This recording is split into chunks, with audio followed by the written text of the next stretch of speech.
Kita mulai.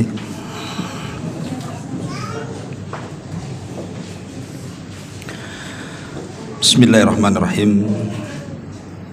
Assalamualaikum warahmatullahi wabarakatuh.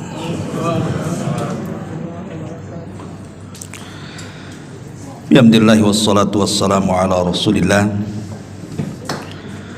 wa ala alihi wa sahbihi wa mawalah wa la hawla wa la quwata illa billahi wa ba'du.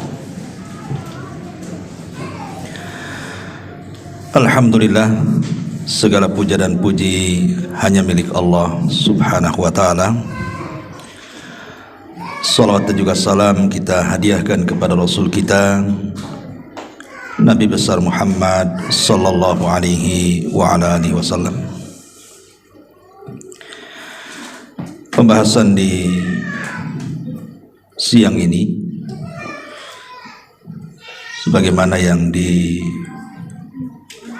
kita akan membahas tentang seputar lika-liku kehidupan alam barzakh.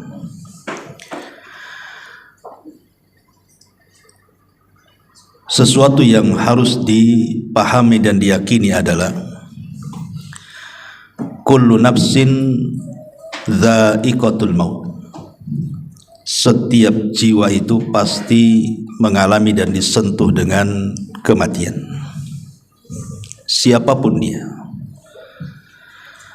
tidak orang baiknya, tidak orang jahatnya, tidak para nabi, tidak pula orang-orang sombong, semua tersentuh dengan kematian. Hatta Namrud sekalipun yang mengatakan di hadapan Ibrahim, ana uhyi wa umit. Kata Namrud, saya bisa menghidupkan dan bisa mematikan. Pertanyaannya, di mana Namrud sekarang? Yang katanya dia bisa menghidupkan dan mematikan, mati juga dia. Artinya tidak ada yang selamat dari kematian. Sehingga Allah subhanahu wa ta'ala sampai mengatakan, aynama takunu yudrikumul mautu walau kuntum fi burujim musayyada. Dimanapun kalian berada, kematian itu pasti mengejar kalian, walaupun kalian di balik benteng yang sangat kokoh sekalipun. Artinya tidak ada manusia yang selamat dari kematian. Dan kematian itu satu, yang banyak itu sebabnya. Karena orang mati itu kan sebabnya macam-macam. Ada yang ketabrak mati, ada yang terkena runtuhan mati, ada yang tenggelam mati, ada yang dibunuh mati, ada yang tidak ngapa-ngapain, duduk di kursinya aja dia bisa mati. Jadi yang bermacam-macam itu sebabnya, matinya satu. Lah kematian itu sebenarnya hanya perpindahan alam saja, dari alam dunia menuju alam barzakh. Disitulah ada benteng yang disebut dengan barzakh. Benteng inilah yang menjadikan kehidupan setelah kematian itu menjadi gaib bagi kita. Makanya tidak bisa kita menembus alam barzakh. Umpamanya sengaja kita letakkan CCTV, taruh di kuburan, kemudian kita sambungkan di handphone kita atau mungkin di laptop kita. Kemudian kita baca hadis, katanya ada malaikat mungkar dan nakir. Sampai buta mata melihat CCTV itu, nggak akan nampak mungkar nakir itu. Karena tidak bisa disamakan perkara gaib dengan perkara nyata. Perkara gaib itu cukup diimani, bukan diteliti. Karena tidak bisa meneliti perkara gaib, bagaimana caranya? Pandangan kita saja terbatas, sampai di mana kita memandang, apalagi perkara gaib. Maka kenapa di antara ciri orang yang beriman di permulaan surah Al-Baqarah itu, alladzina yu'minuna bil ghaib, orang yang beriman betul dengan adanya yang gaib. Tapi yang ingin kita bahas di siang ini adalah apakah orang-orang yang sudah meninggal itu. Ada beberapa poin. Pertama, apakah orang-orang yang meninggal itu merindukan kita? Jadi kalau kita datang ziarah kubur, apakah mereka rindu dengan kita? Yang kedua, apakah mereka bisa mendengar apa yang kita ucapkan di atas kuburan itu? Yang ketiga, apakah kalau seandainya keluarga kita meninggal duluan, kemudian kita menyusul, kemudian ruh kita dengan ruh mereka akan saling menziarahi? Kemudian juga yang keempat, apakah kalau seandainya kita ini sedang tidur, ruh kita keluar dari jasad kita, bisa berjumpa dengan ruh-ruh yang ada di kuburan? Karena ada kan orang bercerita, saya ketemu ibu saya. Di mana? Dalam mimpi. Apakah mungkin ruh seseorang yang sedang tidur berjumpa dengan ruh yang sudah meninggal, kemudian berjumpa? Dan tentu yang tak kalah pentingnya adalah amalan-amalan yang bermanfaat bagi si mayat. Dan apakah juga orang-orang yang sudah meninggal bisa tersakiti dengan kita yang masih hidup? Dan macam-macam persoalan yang kita akan singkap nanti ke depan ini. Ma'asyiral muslimin wal muslimat rahimani wa rahimakumullah. Nabi SAW ketika menziarahi atau ketika mengantarkan jenazah bersama para sahabat, dan jenazah itu sudah dikubur, apa kata Nabi SAW? Istaghfiru li akhikum fa innahul an yus'al, atau istaghfiru li akhikum wasalu lahu at-tathbit fa innahul an yus'al. Kata Nabi SAW, mintalah kepada Allah ampunan supaya orang yang sudah dikebumikan ini diampuni dosa-dosanya, dan mintalah kepada Allah ketetapan supaya dia bisa menjawab pertanyaan mungkar dan nakir alias fitnah kubur, karena sekarang dia lagi ditanya, kata Nabi. Kemudian kalau kita melaksanakan sholat jenazah, kita tahu bahwa rangkaian sholat jenazah itu ada 4 kali takbir. Takbir pertama baca Fatihah, kan gitu ya. Kemudian takbir kedua baca sholawat Ibrahimiyah. Kemudian takbir yang ketiga membaca doa yang diajarkan Nabi. Kemudian takbir yang keempat bisa diam langsung salam, ataupun bisa kita berdoa dengan doa yang warid dari Al-Quran seperti Rabbana atina fid dunya hasanah atau doa-doa yang lainnya. Tetapi yang ingin saya bahas adalah pada takbir yang ketiga, Nabi SAW mengajarkan kepada kita doa-doa yang disunahkan untuk dibaca. Salah satunya adalah Allahumma gfir lahu warhamhu wa'afihi wa'fu anhu wa akrim nuzulahu wa wasi' madkhalahu, dan seterusnya. Ya Allah, ampuni orang ini yang sudah mati. Ya Allah, rahmati orang ini. Ya Allah, maafkan orang ini. Ya Allah, muliakan kedudukannya. Ya Allah, luaskan kuburannya, dan begitu seterusnya. Dari 2 riwayat ini bisa kita simpulkan bahwa kewajiban kita apabila sedang mengantarkan jenazah dan jenazah itu sudah dikubur, maka ada 3 doa yang dianjurkan seorang muslim dibaca sebelum pulang dari kuburan.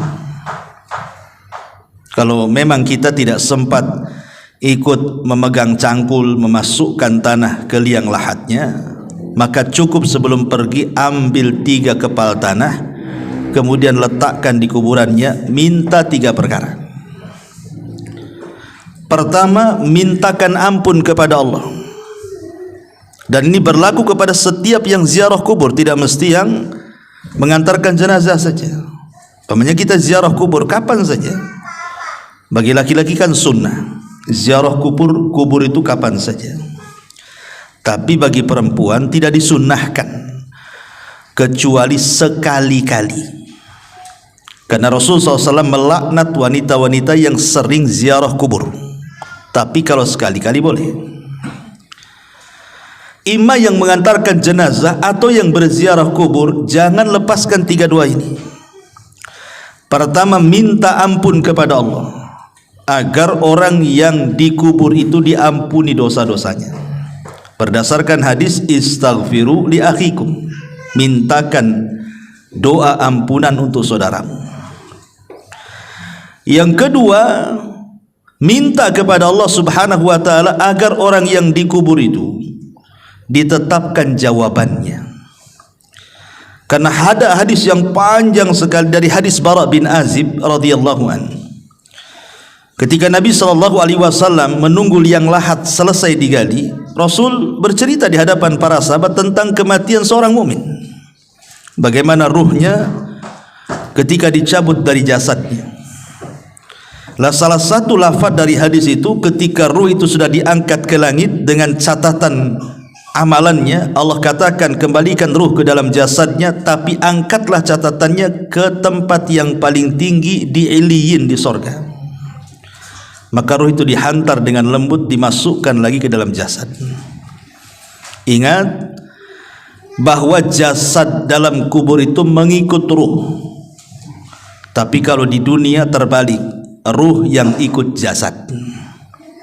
Karena jasad dulu diciptakan di dunia itu, baru ditiupkan ruh itu setelah jasad berusia 4 bulan kan, baru ditiupkan ruh. Berarti kalau kita hidup di dunia, yang asal itu jasad dulu, baru ruh yang ikut, karena jasadnya diciptakan. Tapi kalau sudah meninggal terbalik, jasad ini bisa jadi tanah, bisa hancur jadi tanah, dimakan cacing tanah, tapi ruh tidak akan hancur.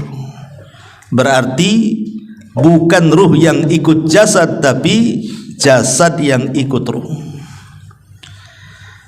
Makanya kemudian jasad itu akan ikut ruh, dan disitulah Mungkar Nakir bertanya, man rabbuk, siapa Rabb, wa manabiyuk, siapa nabimu, wa madinuk, apa agamamu. Artinya 3 soalan ini akan ditanyakan. Jawabannya bukan apa yang kita hafal di dunia. Kalau anda sekarang saya tanya, siapa Tuhanmu? Pasti dengan lantang Allah, Ustaz. Siapa nabimu? Dengan lantang Muhammad, Ustaz. Apa agamamu? Ya Islam lah. Masa Katolik kan gitu? Pasti lantang kita. Tapi apakah kemudian setelah kita dikubur kita sanggup menjawab? Belum tentu. Karena jawaban-jawaban itu ditentukan dengan amalan dia. Apakah dia sudah mengamalkan perintah larangan Allah, mencintai Nabi, betul-betul mempelajari Islam kan itu. Makanya di sini dihajatkan bantuan dari kita yang masih hidup. Berdoa kepada Allah agar dia bisa ditetapkan jawabannya. Karena penetapan jawaban itulah yang Allah katakan, yusabbitullahu alladhina amanu bil qauli tsabit. Allah akan tetapkan jawaban orang-orang yang beriman dengan jawaban yang mantap. Itulah yang menjadikan selamat orang itu dari azab kubur. Karena Utsman ibn Affan kalau diingatkan dengan kuburan menangis, tapi kalau diingatkan dengan neraka santai saja dia. Padahal neraka lebih dahsyat dibandingkan azab kubur kan. Ketika ditanya, wa mayubkika ya Utsman, apa yang membuat anda menangis wahai Utsman? Maka Utsman mengatakan, wailakum, celaka kalian. Kuburan ini bisa saja dia raudhatun min riyadil jannah au hufratun min hufarin nar. Ingat, kuburan ini bisa jadi taman menuju taman-taman sorga, atau boleh jadi menjadi lubang menuju ke lubang neraka. Artinya menentukan selamat di akhirat, keselamatan di kuburan. Kalau selamat di kuburan, insya Allah kesananya mudah. Kalau tidak selamat di kuburan, maka dipastikan kesananya lebih sulit lagi. Makanya sebab itulah kita dianjurkan minta kepada Allah agar orang yang dikubur itu dimantapkan jawabannya. Ini yang kedua. Kemudian yang ketiga, berdasarkan doa dalam salat jenazah tadi, minta kepada Allah agar Allah merahmati. Minta kepada Allah satu, agar dosanya diampuni. Minta kepada Allah yang kedua, agar dia dimantapkan jawabannya. Minta kepada Allah yang ketiga, agar Allah memberikan kasih sayangnya. Sehingga dengan kasih sayang Allah itulah Allah akan mengampuni dosanya dan Allah akan memantapkan jawabannya. 3 soalan ini. Kapanpun antum ziarah kubur, minta 3 soalan ini, 3 doa ini. Ya, datang ke kuburan, kemudian ucapkan salam, kemudian mendekat kuburan, dan jangan bakhil, jangan datang ke kuburan itu mendoakan orang yang dikubur itu saja. Pamannya kita menziarahi orang tua kita yang sudah meninggal, jangan difokuskan kepada orang tua kita saja, tapi doakan juga orang-orang Islam yang dikubur di sekitarnya. Makanya ada doa yang diajarkan Al-Quran, Rabbana ighfir lana wa li ikhwanina alladhina sabaquna bil iman. Ya Allah, ampuni akan dosa-dosa saudara-saudara kami yang sudah mendahului kami dengan keimanan. Apa manfaatnya? Kenapa kita tidak fokus saja mendoakan orang tua kita? Kan memang tujuan kita kan menziarah orang tua kita. Kenapa pula yang lainnya kita doakan?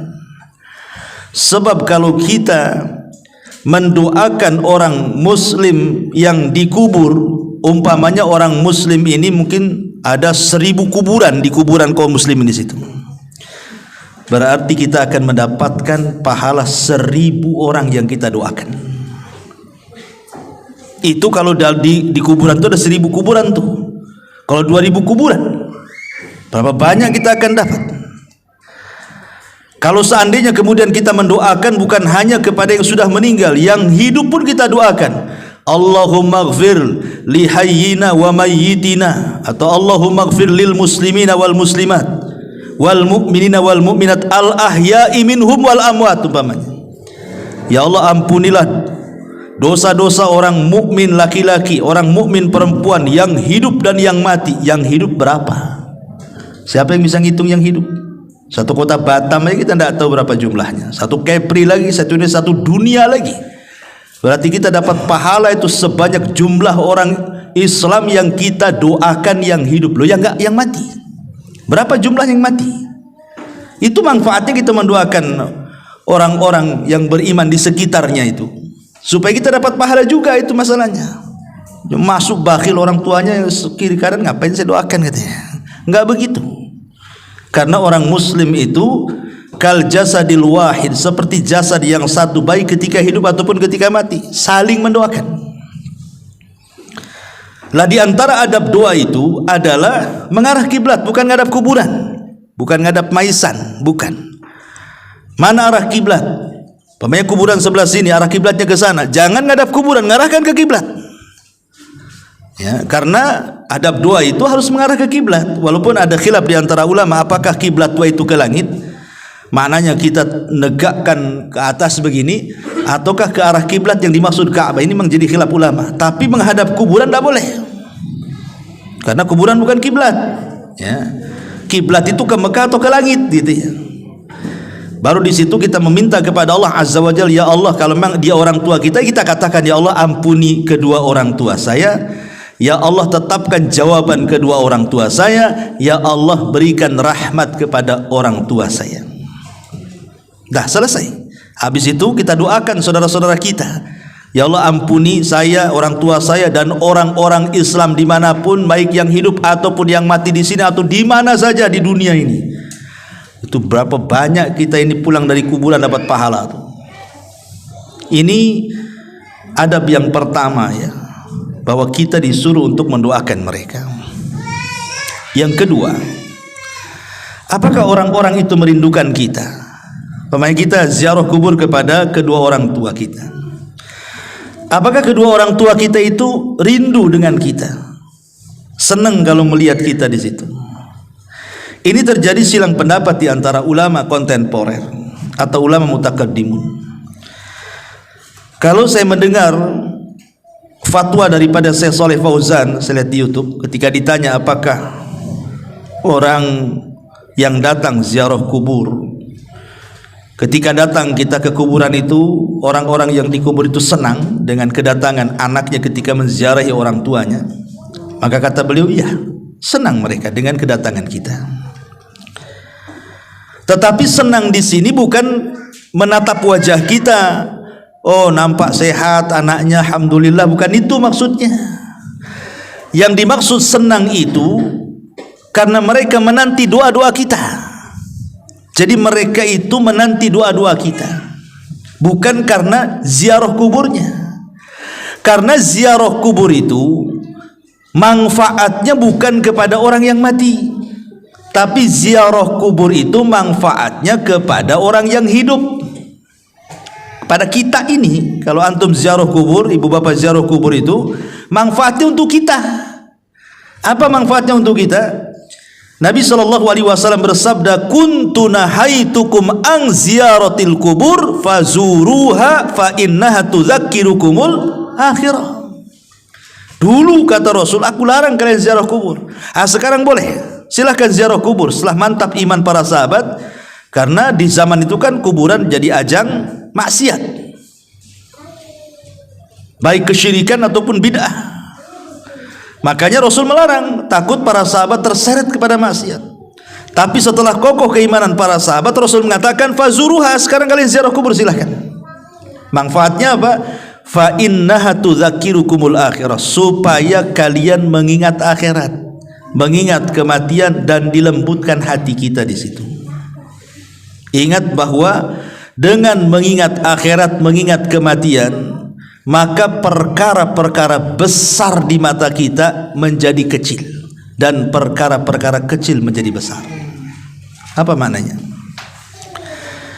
Kenapa mengingat kematian atau mengingat akhirat itu menjadikan perkara besar jadi kecil? Sebab kalau seandainya Anda ini orang paling kaya, sakaya-kayanya di Batam ini, punya istana, punya tanah, punya kendaraan macam-macam lah, nggak ada orang yang lebih kaya dibandingkan Anda ini. Ketika kemudian datang ke kuburan, melihat kuburan, kemudian berpikir saya juga akan mati seperti dia, apa gunanya kekayaan kalau begitu? Kekayaan apa gunanya? Hidup di istana kalau ingat mati, apa gunanya istana? Mau ditinggal juga. Akhirnya kemudian dia pun tidak menganggap itu perkara besar, karena akan ditinggal dengan kematian kan. Itulah kenapa mengingat kematian itu mengecilkan yang besar ataupun membesarkan yang kecil. Pamannya dia orang susah, tidak sekaya orang-orang kaya. Dengan mengingat kematian itu, perkara kecil jadi besar. Nggak apa-apa, hidup di dunia kan nggak lama, nanti ada kehidupan yang lebih baik, yang lebih hebat, yang lebih megah, itulah sorga. Akhirnya dia tidak memikirkan kemiskinannya. Dari situ muncullah redha dengan pemberian Allah. Ujung-ujungnya ke situ. Dan puncaknya adalah memahami hadis Nabi SAW, man asbaha aminan fi syirbihi mu'afan fi jasadihi walahu qutu yaumihi faka'annama hizat lahu dunya bihadafiriha, kata Rasul. Orang kalau sudah mengingat kematian, walaupun dia susah hidupnya, yang penting ketika bangun di pagi hari aman keluarganya, gak ada yang menyakiti, sehat badannya, gak ada penyakit yang menimpanya, adalah makanan yang dimakan untuk hari itu seolah-olah sudah menggenggam dunia dengan segala isinya. Karena manusia itu di dunia cari apa kalau nggak tiga perkara ini kan? Pertama, aman. Orang itu pengen aman, suami pengen aman dari istri, istri pengen aman dari suami, orang tua pengen aman dari anak, anak pengen aman dari orang tua, orang pengen aman dari tetangga, tetangga pun pengen aman dari kita. Nggak ada ketakutan, nggak ada yang ngancam, nggak ada yang membuat takut, nggak ada takut disakiti, dihasadi. Orang kan pengen aman hidup itu. Sebab kalau aman itu tenang hati, itu yang dicari orang. Sampai-sampai orang itu sampai pindah perumahan itu gara-gara diganggu tetangganya karena nggak aman kan, terpaksa pindah rumah dia. Yang kedua, sehat badannya. Apalagi kalau sudah faktor UU tuh, yang sudah 40, 50, itu kalau bangun gak ada yang sakit udah senang sekali itu. Tapi kalau bangun pinggang sakit, kaki asam urat, itu stres tuh. ya, kolesterol naik, stres orang itu. Ya. Kemudian juga ada yang dimakan, nggak pusing, yang dimakan sudah ada, yang diminum ada. Apa yang dicari orang itu kan cuma 3 perkara. Sebab satu lolos dari 3 perkara ini nggak aman hidup itu. Contoh mamanya, badan sehat, ya kan? Tapi tidak aman. Istri disakiti suami, suami disakiti istri, nggak kerasan hidup itu. Walaupun sehat badannya. Ataupun mungkin oke lah dia harmonis rumah tangganya, anak-anaknya baik-baik, tetangganya oke-oke. Stroke pula lah dia. Stres juga. Ya. Oke lah sehat badannya, aman semuanya, tak ada yang dimakan pula dia. Stres juga hidup itu. Nah kalau 3-tiganya sudah ada, tenang hidup di dunia tuh. Itulah yang dikatakan menggenggam dunia, itulah karena 3 perkara ini yang dicari manusia. Makanya kemudian kalau orang ingat mati itu, perkara besar menjadi kecil, perkara kecil menjadi besar. Karena berujung dari mengingat kematian berakhir dengan redho, dengan pemberian. Awalnya ingat mati, ujungnya apa? Redho dengan pemberian. Kita akan mati juga, mengapain juga sibuk-sibuk. Tenang jadinya hati. Itulah tujuan ziarah kubur itu. Makanya ini bapak-bapak ini kalau sudah kasih mak-maknya ajak shopping, belokkan aja ke Tamiang tuh.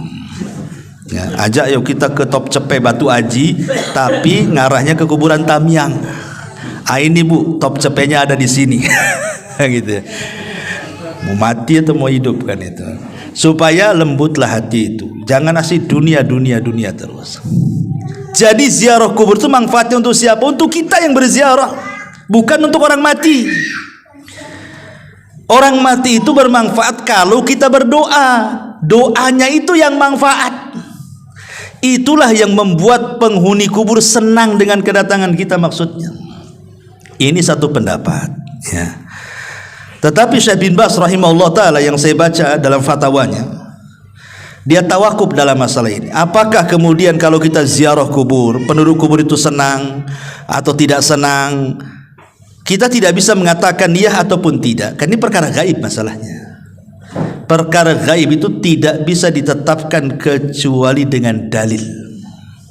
Kalau tidak ada dalil, tawakuf.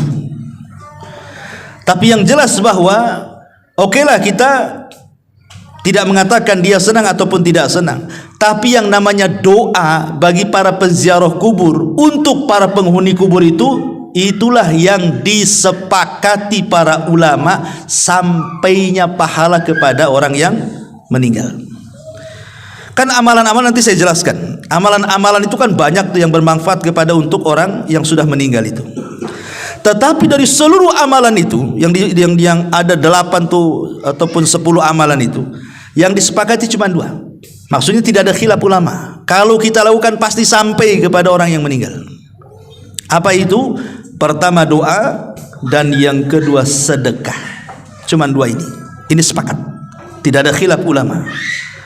Adapun menghajikan orang yang sudah meninggal, korban untuk orang meninggal, baca Quran untuk orang meninggal, ini masih khilaf. Ada perselisihan ulama. Ada yang mengatakan sampai, ada yang mengatakan tidak sampai, wallahu a'lam. Tapi yang disepakati jelas-jelas dalilnya berdasarkan nas gitu ya. Doa pasti sampai. Yang kedua sedekah pasti sampai. Kenapa? Karena ada hadisnya. Idza mata ibnu Adam in qata amaluhu illa min salasin, sadaqatin jariyah. Lihat sedekah yang mengalir.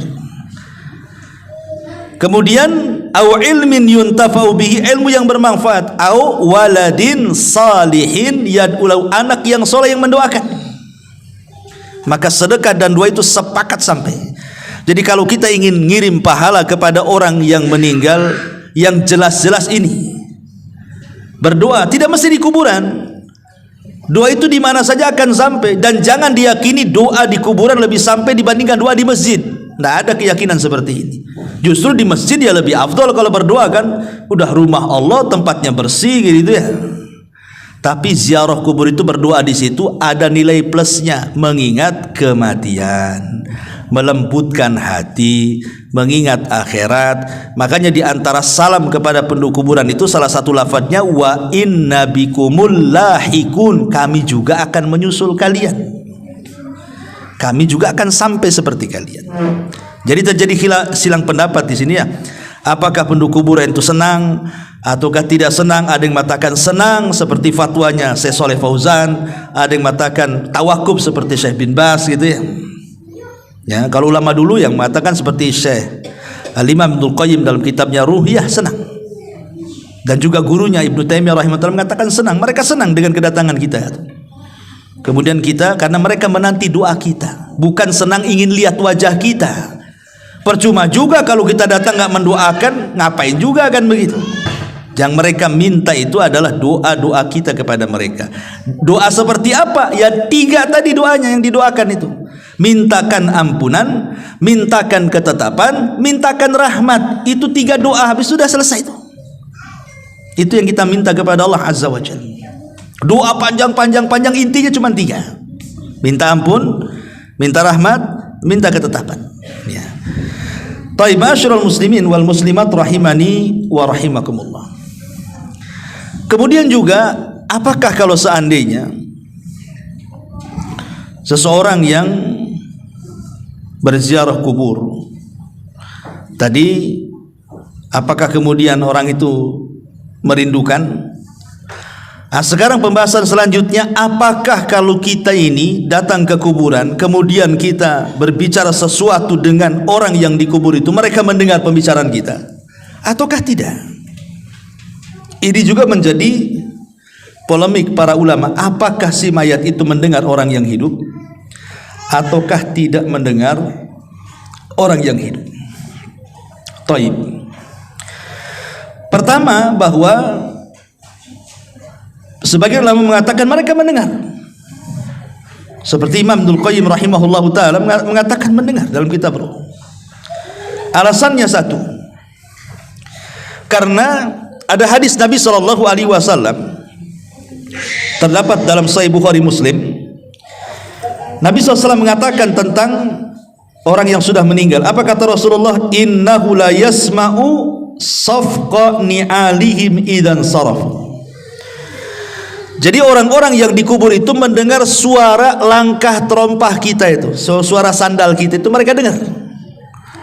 Sampai kemudian sayup-sayup kita keluar dari kuburan baru hilang, baru mereka tidak mendengar lagi. Jadi ada nas bahwa mereka mendengar suara terompah. Berarti kan mendengar mereka. Ini satu riwayat.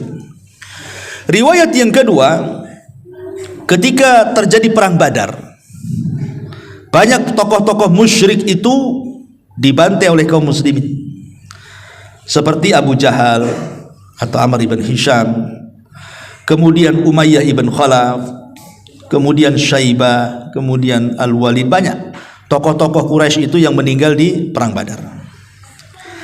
Lah ketika kemudian bangkai-bangkai tokoh-tokoh musyrik ini akhirnya diletakkan di sebuah lubang, sebuah sumur, dilempar ke dalam lubang.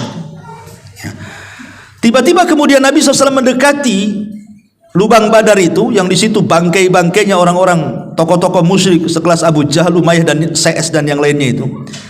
Tiba-tiba Nabi SAW ngomong pula di sumur itu. Apa kata Nabi SAW? Dia mengatakan, disebutkan satu-satu tuh, ya Aba Jahl ibn Hisham, ya Umayyah ibn Khalaf. Kemudian kata Nabi SAW, telahkah sampai kepada kalian janji Allah kepada kalian?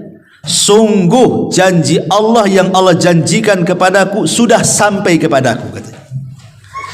Umar bin Khattab heran, ngapain Nabi SAW ngomong di depan lubangnya bangkai-bangkai orang-orang musyrik jahiliyah itu, orang-orang musyrik, tokoh-tokoh musyrik itu. Kok Nabi kok ngomong di situ? Jadi Umar bin Khattab radhiyallahu mengatakan, ya Rasul, innahum jusas, mereka bangkai-bangkai, kenapa kau ajak ngomong, katanya.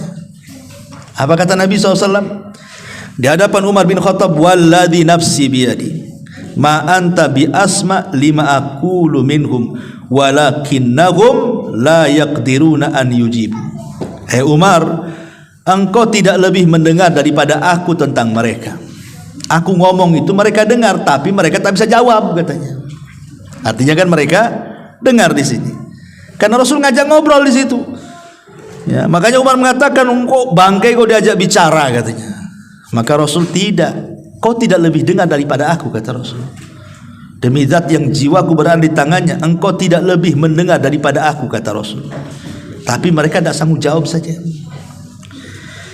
Kemudian juga dalil yang ketiga, kita disuruh mengucapkan salam. Kata Nabi SAW, Qulu assalamu alaikum dara qaumi mu'minin wa inna insya'allahu bikum mulahikun. Ucapkan kalau kalian masuk kuburan, keselamatan bagi kalian wahai penduduk kubur dari kalangan orang-orang yang beriman, dan insyaallah kami pun akan menyusul kalian. Mengucapkan salam berarti harus dijawab tuh. Berarti kalau kita mengucapkan salam berarti mereka mendengar salam kita. Dan ada beberapa dalil yang menunjukkan bahwa mereka mendengar. Tapi bagi kelompok yang mengatakan tidak, mereka tidak dengar, mereka berdalil dengan surah Fatir ayat 22. Allah Subhanahu wa taala mengatakan, "Wa ma anta bimusmi'in man fil kubur." Hei Muhammad, engkau tidak bisa memperdengarkan orang-orang yang di kuburan itu. Ini Quran mengatakan engkau tidak bisa memperdengarkan orang-orang yang di kuburan, surah Fatir 22 itu. Dan Allah juga mengatakan, innaka la tusmi'ul maut, engkau tidak bisa memperdengarkan orang yang sudah mati. Ini dua nas Quran ini menunjukkan bahwa orang yang dikubur tidak mendengar apa yang ada di atas kubur karena mereka sedang sibuk. Orang yang dikubur loh sedang sibuk. Kalau mereka orang kafir sibuk diazab, mana bisa dia ngerekan kita yang ada di kubur? Dia sedang diazab. Ya. Kalau dia mendapatkan nikmat kubur, dia sedang bersenang-senang dengan nikmatnya, lebih nikmat di kuburan daripada senikmat-nikmatnya orang nikmat di dunia. Ngapain pula direkan orang di atas kuburan? Artinya di sini ada kelompok yang mengatakan mendengar, ada kelompok yang mengatakan tidak mendengar. Wallahu a'lam. Kita tidak bisa mengatakan mendengar, kita tidak bisa mengatakan tidak mendengar, tetapi yang jelas bahwa kita tetapkan yang berdasarkan nas saja. Mereka mendengar tetapi yang berdasarkan dalil. Maksudnya begini, yang berdasarkan dalil itu. Contoh seperti tadi, mereka mendengar suara sandal. Ini konteksnya apa? Konteks hadis bahwa orang-orang yang dikubur itu mendengar suara sandal, ini bicara soal ketika kita mengantarkan jenazah. Apabila kita mendengarkan jenazah, kemudian jenazah itu dikubur, kemudian kita pulang, mereka masih mendengar suara sandal kita. Apakah setelah kemudian kita pulang kemudian ziarah kubur dengar lagi suara sandal? Ya enggak juga kan begitu. Artinya konteksnya hanya ketika menguburkan saja mereka dengar. Apakah mereka mendengar seterusnya? Itu Allahu a'lam. Ya. Ataupun ketika kita mengantarkan jenazah dari rumah menuju kuburan. Kalau dia orang yang beriman, maka dia mengatakan kepada orang pengantar-pengantar itu, mengatakan apa? Segerakan aku, qaddimuni. Nah, kan? Karena dia mendengar suara orang yang mengantarkan dia ke kuburan kan. Tapi kalau dia orang jahat, dia mengatakan, wailakum aina tadhhabun. Celaka, kau mau pergi kemana aku ini katanya. Mau dibawa kemana aku ini katanya. Dia mendengar. Ya. Nah, itulah yang dinaskan. Jadi maksudnya di sini, apakah mereka mendengar seterusnya ataukah mendengar sesuai dengan nas? Menurut Syekh Utsman Khamis yang saya dengar di YouTube, bahwa kalau melihat dalil yang mereka mendengar secara nas saja, tidak seterusnya mendengar. Ya, walaupun kita tidak menafikan ada yang berpendapat mendengar terus, kalau kita datang dan kita bicara mereka tahu, ada yang mengatakan sama sekali tidak mendengar. Intinya ini menjadi ranah khilaf ulama. Ya, tapi yang selamat adalah kita tidak mengatakan mendengar, ya kita juga tidak mengatakan tidak mendengar. Kita ikut dalil saja. Wallahu a'lam. Ini perkara yang kedua. Yang ketiga, apakah orang yang tidur kemudian bangun cerita dia, saya tadi mimpi ketemu ibu saya. Kan ada yang gitu tuh ya. Ketemu ayah saya, ngajak ke pasar beli soto namanya kan. Tapi dalam mimpi. Mungkin enggak ruh itu, ruh kita yang sedang tidur berjumpa dengan ruh yang sudah meninggal itu? Mungkin nggak gitu pertanyaannya di sini? Maka dijelaskan oleh para ulama, lam yathbut fi hadza syai'un. Ini saya menukilkan perkataan Syekh bin Baz ya. Memang tidak ada dalil sama sekali tentang hal ini, bahwa ruh orang yang tidur bisa berjumpa dengan ruh orang yang sudah meninggal. Tetapi kata Syekh bin Baz, innama dzakara ba'du ahli ilmi annal arwaha fin naumi qad taltaqiya bi arwahil amwat. Tapi kata Syekh bin Baz, secara dalil memang tidak ada. Saya belum mendapatkannya kata beliau. Tetapi ternukilkan dari kalangan ahli ilmi, maksudnya kalangan ulama, bahwa ruh-ruhnya orang yang tidur itu bisa berjumpa dengan ruh-ruhnya orang yang sudah meninggal.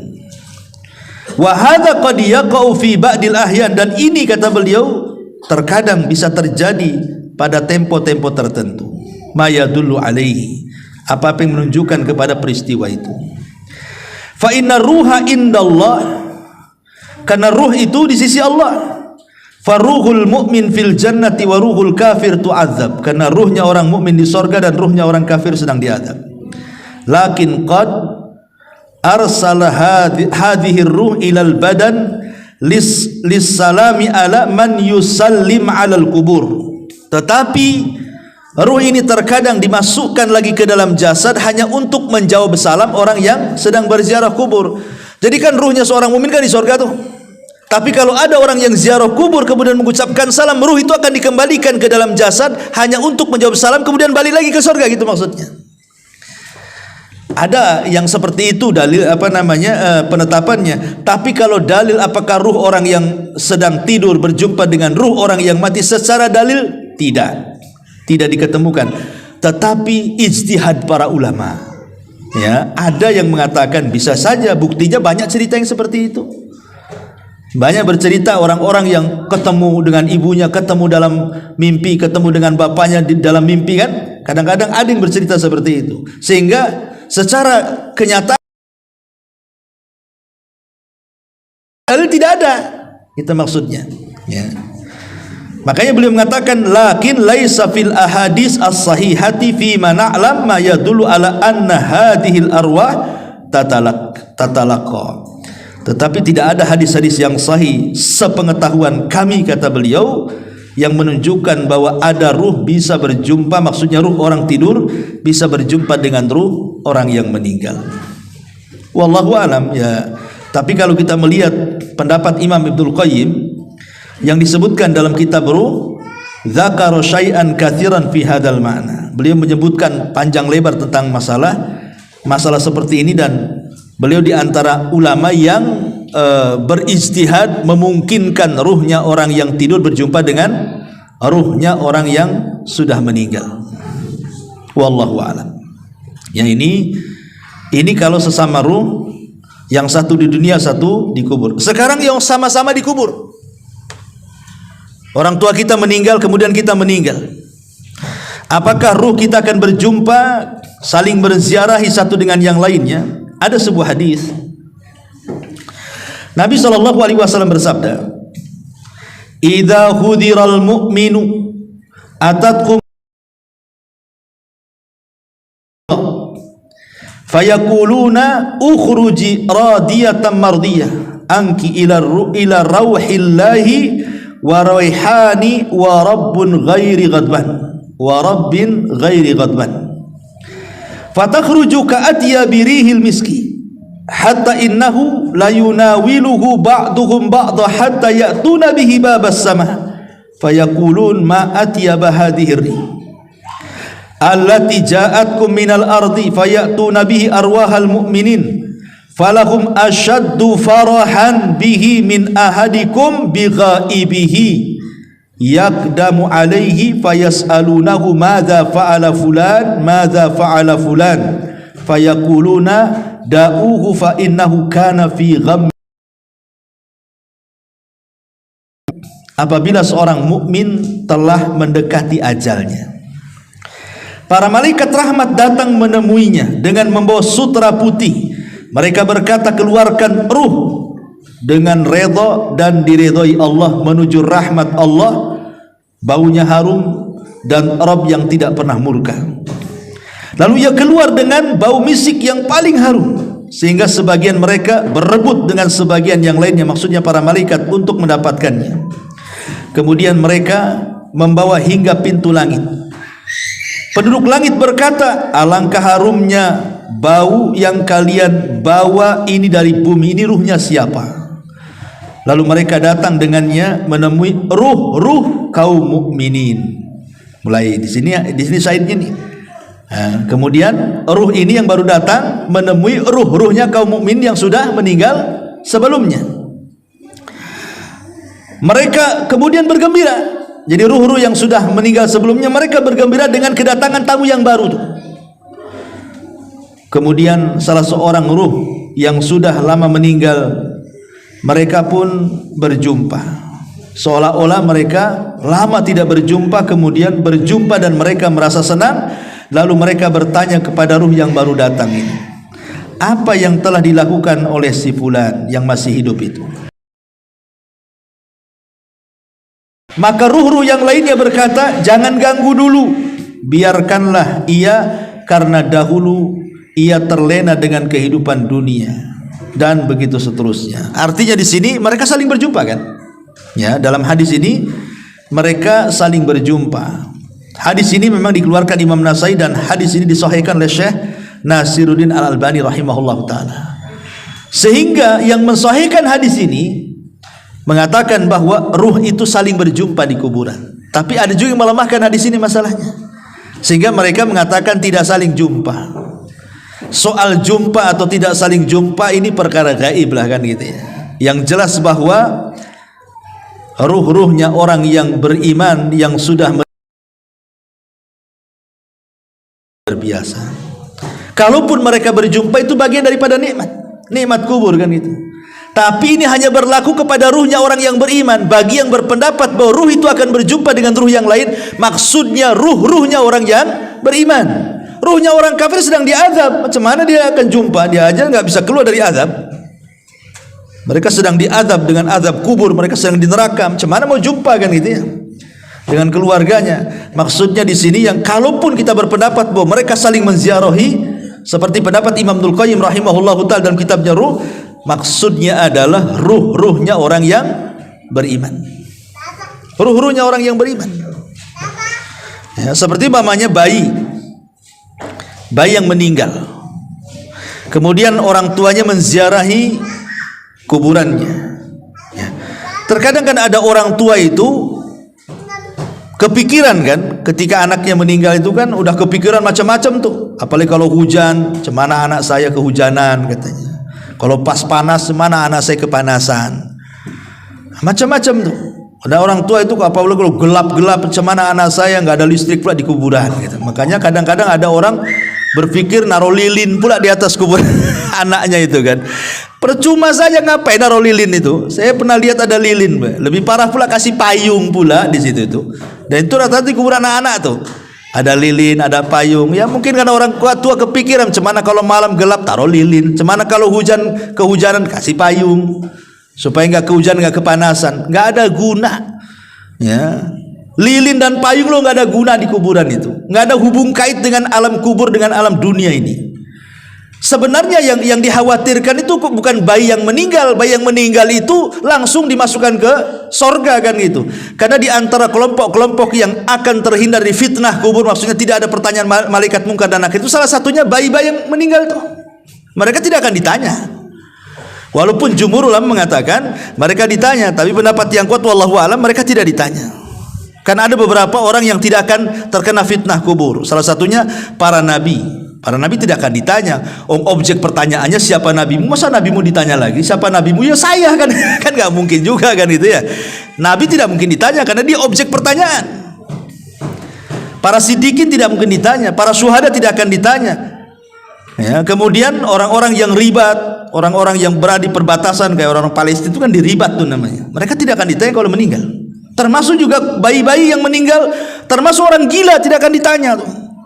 Jadi kalau umpamanya orang tua sedih akan kematian anaknya, dia bodoh. Harusnya dia memikirkan dirinya sendiri, karena si bayinya sudah selamat masuk surga kan gitu. Apakah kalau dia mati dia masuk surga kayak anaknya?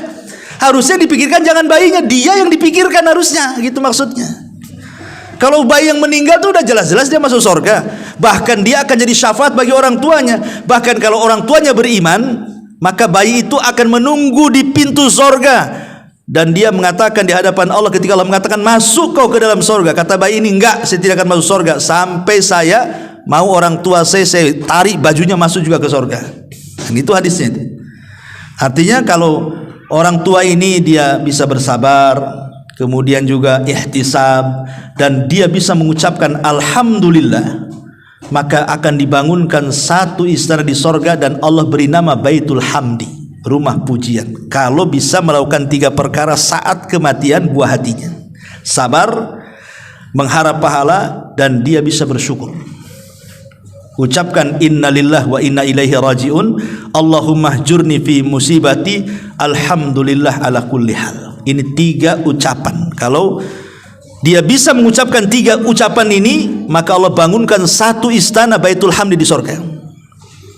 Ya, saya ulang, kalau umpamanya ada orang tua meninggal bayinya, pertama ucapan apa? Innalillah wa inna ilaihi rajiun. Ini tanda kesabaran. Tanda orang sabar, dia bisa mengucapkan innalillah wa inna ilaihi rajiun. Kemudian yang kedua ihtisab, mengharap pahala, berdoa kepada Allah, Allahumma hjurni fi musibati, ya Allah. Yang ketiga bersyukur, alhamdulillah ala kulli hal. Segala puji dan puja bagi Allah. Pertama, doa kaum muslimin bagi si mayat berdasarkan surah Al-Hasyr, alladzina sabaquna bil iman wa la taj'al fi qulubina ghillan lil ladzina amanu rabbana innaka raufur rahim. Dan orang-orang yang datang sesudah mereka, muhajirin dan ansar, mereka berdoa, ya Rabb kami, beri ampunlah kepada kami dan kepada saudara-saudara kami yang telah beriman lebih dahulu dari kami, dan janganlah engkau membiarkan kedengkian dalam hati kami terhadap orang-orang yang beriman. Ya Rabb kami, sesungguhnya engkau maha penyantun lagi maha penyayang. Ini yang pertama, doa, dan ini pasti sampai. Kemudian yang kedua, sedekah. Tadi saya ini yang sepakati, bersedekah. Kemudian yang ketiga, melunasi hutang si mayat. Ini bermanfaat, karena di zaman Rasul pernah dimintai menyolatkan orang yang punya hutang, Rasul tak mau. Si mayat itu sudah dimandikan, sudah dikafankan, dan tinggal disolatkan. Setelah tinggal disolatkan, seorang sahabat kemudian menyampaikan kepada Rasul, semua sudah siap, silahkan anda solatkan. Apa kata Rasul? Hal alaihi dainun, apakah dia punya hutang? Iya, 2 dirham. Dia punya hutang 2 dirham. Kata Rasul, solatkan oleh kalian, saya tidak akan menyolatkannya. Kemudian ada seorang sahabat namanya Abu Qatadah, min 2 dirham, aku yang bayar, solatkan dia. Kata Rasul, yakin kau bayar? Iya, saya bayar. Akhirnya Rasul menyolatkan. Besoknya ditanya lagi, Abu Qatadah, udah bayar nggak 2 dirham tuh? Rasul, baru kemarin dia mati. Tunggulah, katanya.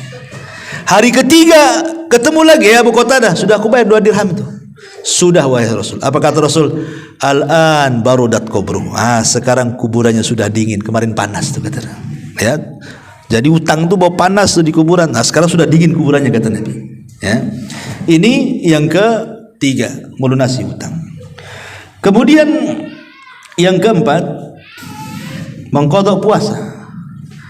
Kalau si mayat ini punya nazar berpuasa, belum sampai, maka walinya mengqadha puasa. Karena ada hadis mengatakan, man mata wa alaihi siyam sama anhu waliyu. Siapa yang mati dalam kondisi dia sedang melaksanakan puasa wajib, maka yang mempuasakanlah walinya. Pamannya dia punya anak 4 atau 5, dibagi-bagi sajalah. Pamannya ayahnya bernazar berpuasa sebulan, baru meninggal, nazarnya belum dilakukan. Ya sudah, sebulan tuh bagi 4 saja, berarti seminggu kan, anak 4 tuh bagi 4, jadi ya, selesai itulah ya. Nah, kemudian juga yang kelima, di antara yang bekas-bekas amal soleh. Bekas-bekas amal soleh, maksudnya bekas-bekas amal soleh itu mengajarkan ilmu kepada orang. Pamannya ibu ngajari anak surah Al-Fatihah, ya kan? Akhirnya anak itu bisa dia baca Fatihah karena ibu yang ngajari. Ketika ibu meninggal, anak ini baca Fatihah terus pada setiap sholatnya. Berarti ketika anak ini membaca surah Al-Fatihah, itulah sampai, itu bekas-bekas kebaikan dia tuh. Makanya kalau bisa, ini orang tua nih saya anjurkan, ibadah-ibadah wajib dan yang sering dilakukan itu kalau bisa jangan orang lain ngajari. Yang umpamanya sholat, kalau bisa kita yang ngajari anak tuh. Ngaji, kalau bisa kita yang ngajari. Ya, jangan orang lain suruh ngajari, nanti pahalanya dikasih orang lain jadinya kan. Dia sholat terus karena orang itu yang ngajari, dia yang dapat pahala. Jadi yang wajib-wajib itu kalau bisa orang tua lah yang ngajari itu. Terutama ngaji lah, minimal surat Al-Fatihah gitu, yang memang itu dibaca setiap sholat kan, supaya ngalir terus tuh. Ya, coba bayangkan pahala guru itu, guru TK umpamanya kan, itu dia dapat santri 20 semua yang ngajari Fatihah, guru TK, upahnya dia pahalanya udah mati tuh. Kalau seandainya kemudian anak didiknya besar jadi guru, punya murid jadi guru, itu namanya multi level pahala tuh. Sampai itu namanya baqiyatus salihah, namanya bekas-bekas amal soleh itu akan sampai kepada si mayat. Artinya di dalam hadis itu au ilmun yuntafa'u bihi, atau ilmu yang bermanfaat, itu namanya ya, itu baqiyas salihah itu. Kemudian juga yang bermanfaat adalah menghajikan. Karena ada riwayat seorang anak ingin menghajikan orang tuanya, kata Rasul, hajikan saja. Ya, artinya sampai orang yang menghajikan kepada orang yang meninggal. Adapun tentang qiraatul Quran, bacaan Quran ini menjadi khilaf panjang ulama nih. Apa kalau kita baca Fatihah, baca Al-Baqarah, baca apa kepada orang tua itu sampai atau tidak? Ada yang mengatakan sampai, ada yang mengatakan tidak sampai. Tapi kalau yang dimaksud, yang saya dengar dari beberapa ulama itu bukan menghadiahkan bacaan, bukan, tetapi menghadiahkan pahala setelah kita membaca. Kita baca dulu Qurannya.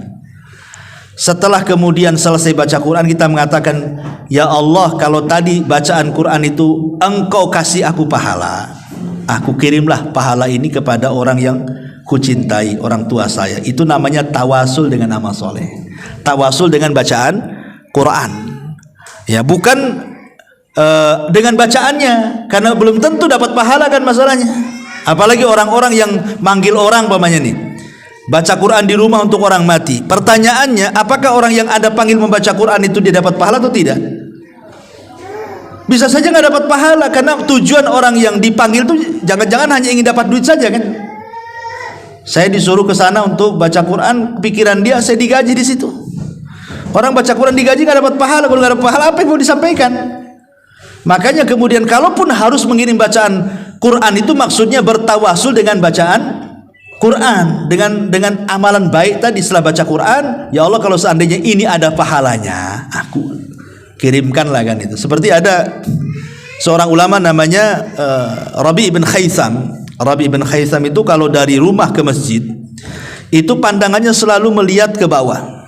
Kalau ada paku, ada beling, ada jarum, ada lidi, ada pokoknya kalau ganggu-ganggu orang lah itu, maka dia ambil pakunya, dia ambil belingnya, kemudian disisihkan ke pinggir jalan. Kemudian dia mengatakan, ya Allah, kalau dengan membuang hal-hal yang membahayakan orang berjalan ini ada pahalanya, maka aku kirim kepada orang tuaku. Itu namanya tawasul dengan amal soleh itu. Nah, jadi nggak apa-apa, pulang dari sini tengok jalan terus, nampak ada paku, turun. Nah, ini kalau bisa mengganggu orang ini, bahaya ini kena paku nih. Ya Allah, kalau ada pahalanya saya kirim kepada orang tua. Jalan lagi nampak ada polisi tidur, wah ini bahaya ini, langsung ambil cangkul. Kan itu. Besoknya lebih tinggi lagi polisi tidur. Intinya bahwa boleh seseorang begitu. Tapi kalau yang mengirimkan bacaan, nah itulah yang jadi khilaf ulama, apakah sampai atau tidak ya. Wallahu alam, ini pembahasan panjang masalah ini. Bagaimana kalau seandainya orang tua kita meninggal dunia, kita ingin berbuat baik. Berbuat baik kepada orang tua yang sudah meninggal. Kadang-kadang anak ini baru menyesal ketika orang tua sudah meninggal. Kalau orang tua masih hidup tuh kadang-kadang nggak kepikir berbuat baik, ya. Tapi kalau sudah meninggal barulah kebayang kebaikan orang tua, baru terpikir ingin berbuat baik. Kan salah, harusnya ketika dia hidup kita berbuat baik. Sudah meninggal baru nyesel dia. Tetapi karena orang tua itu adalah sosok yang mulia bagi anak itu, tetap Allah Subhanahu wa taala masih memberikan kesempatan yang tidak sempat berbuat baik ketika masa hidupnya, ada caranya berbuat baik setelah kematiannya. Seperti apa? Satu, istighfar lahuma. Minta kepada Allah agar orang tua kita diampuni. Dalam setiap sholat kita minta ampun kepada Allah agar orang tua kita diampuni. Yang kedua, berdoa kebaikan. Seperti tadi, doa supaya diampuni dosanya, dirahmati, ditetapkan jawabannya. Kemudian juga kalau dia punya hutang, selesaikan hutang orang tuanya. Masalah hutang piutang begini ya. Kalau orang tua kita punya hutang, apakah hutang orang tua setelah meninggal itu menjadi kewajiban bagi anak? Ini khilaf ulama. Kalau orang tua itu meninggalkan harta ya, orang tua itu meninggalkan harta banyak, maka wajib anak membayarkan dari harta dia. Wajib, nggak boleh tidak. Tapi kalau orang tua meninggalkan hutang dan dia tidak meninggalkan harta, maka tidak wajib bagi anak membayarkan hutang, kecuali hanya bab tabarruk, hanya ingin berbuat baik. Bisa dipahami ya? Jadi kalau orang tua kita ini meninggal bawa harta banyak, berarti wajib hutangnya dibayarkan dari mana? Dari harta dia, harta warisnya. Sebelum kita ambil hak warisan kita, bayarkan dulu hutangnya. Tapi kalau orang tua kita miskin, hutangnya banyak, apakah kewajiban anak yang dia kaya karena hasil dia bukan karena warisan orang tuanya wajib membayarkan? Tidak wajib. Ingat, tidak wajib. Tetapi membayarkan itu masuknya bab tabarru. Bab tabarru itu artinya dalam bentuk berbuat baik kepada orang tua. Karena saya di dunia kurang berbuat baik kepada orang tua saya, sekarang orang tua saya sudah meninggalkan hutang, dah apa-apa pakai uang saya. Tapi kalaupun tidak dibayar dari harta kita tidak ada masalah, karena bukan kewajiban. Karena kewajiban itu diambil dari harta waris, ya. Ini harus dipahami. Kemudian juga yang keempat, qada'un nadhar. Kalau memang orang tua punya nadhar, laksanakan. Itu birrul walidain namanya. Atau qada'ul kafarah kalau orang tua kita punya kafarah. Termasuk juga bersilaturahim dengan orang-orang yang baik dengan orang tua kita. Orang tua kita punya teman di mana dia baik dengan temannya. Ketika orang tua meninggal, baikilah teman orang tua kita semasa hidup, ya. Maksudnya sambung silaturahim dengan dia. Nah, termasuk kalau orang tua kita suka ngasih-ngasih ya sama temennya, nah, kita kebiasaan orang tua yang baik kita lakukan juga, ngasih-ngasih, ya. Supaya kebaikan orang tua tidak hilang, kita teruskan. Nah, itu bentuk birrul walidain juga, ya, menghormati teman orang tua gitu maksudnya. Termasuk juga berbuat baik kepada orang tua adalah ingat kebaikannya. Oh betul juga kata orang tua, kenapa dulu orang tua saya keras dengan saya, rupanya ini. Nah, ingat dia akhirnya kan dengan kebaikan orang tua. Nah, dengan itu akhirnya hilanglah dendam-dendam anak kepada orang tua. Kalau ingat kebaikannya, hilang tuh dendam itu, ya. Karena ada anak yang nggak tahu itu, sampai mati orang tuanya masih dendam, nggak mau ziarah kubur tuh, ya. Mau apa sih ziarah kubur? Waktu hidup aja malas saya nengok muka dia. Nah itu ada durhaka itu, ya. Jadi ini diantara pembahasan yang bisa kita bahas, ya. Wallahu alam. Taib, sampai di sini. Kalau ada yang bertanya, silakan.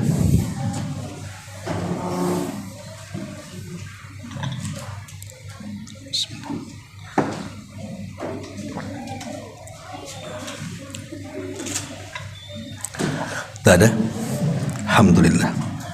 Subhanallah wa bihamdika, asyhadu an la ilaha illa anta, astaghfiruka wa atubu ilaik. Allahu ta'ala alam. Assalamualaikum warahmatullahi